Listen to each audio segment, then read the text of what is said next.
ভাই হিন্দু আর মুসলমানও আমরা সকল তো মানুষ নানি এগু মানুরে যে ডাইরেক্ট জিথা যে মারিয়া যে জ্বালাই দিলাই তার অপরাধ কিতা আছিল হে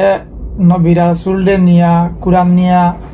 কটুক্তিকর কথা কইছে ওই ভিডিওটা দেখি না কই নাই তো ফেসবুকে একটা খারাপ স্ট্যাটাস পোস্ট করছে ওইটাও তো দেখাও না নাই কোনো প্রমাণই নাই তার বাদে ওগু মানুষ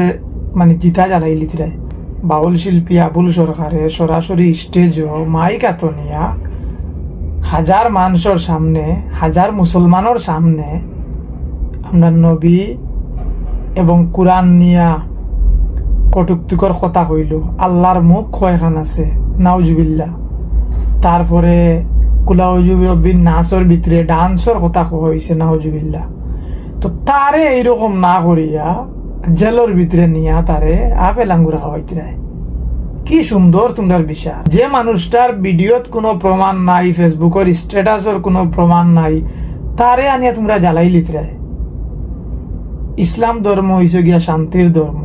আমি আজহারের একটা ওয়াজও শুনছি যে তোমরা বেধর্মী কোনো মানুষের খুদারে তোমরা গালি দিও না তোমরা যদি তারার খুদারে গালি দেও তাইলে তোমরার খুদারে তারা গালি দিব আমরা নবীরে আমি শুনছি ওয়াজের মাধ্যমে শুনছি ভাই আমি তো বড় কোনো স্কলার নাই যে অনেক সময় অনেক কাফির হলে গালি দিছইন ওইটা করছেন ওইটা করছেন তো আমরা নবীয়ে তারারে বুঝাইছেন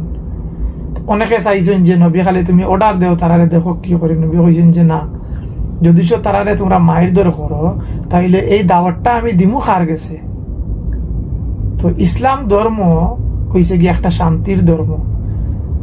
হে যদি কটুক্তিকর কথা হয় তো তারে আইনের তো তুলিয়া দেও যেমন বাউল শিল্পী আবুল সরকার ডে দিছ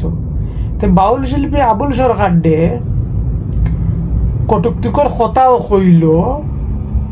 তারে মাইল্লায় না আইনের তো তুলিয়া দিলায় তার বাদে আবার বড় বড় নেতাকে তা অকল লাগাইয়া ইয়া কইন যে তার উপরে যারা হামলা করছেন অতি দ্রুত তার বিরুদ্ধে মানে অ্যাকশন নেওয়া হোক তারারে গ্রেফতার করা হোক একজনে সরাসরি আল্লাহরে নিয়া কটুক্তিকর কথা হওয়ার ভিডিও আছে প্রমাণ আছে তার বাদেও তারে কোনটা করা যাব না যে মানুষটার কোনো একটা ভিডিওই নাই যে হে কথা হইছে করিয়া তারে নিয়ে তোমরা গাছের লগে লটকাইয়া মারি লিতে ভাই ওটা তোমার বিবেক তোমার নিজের বিবেকরে তোমরা প্রশ্ন করো চাই।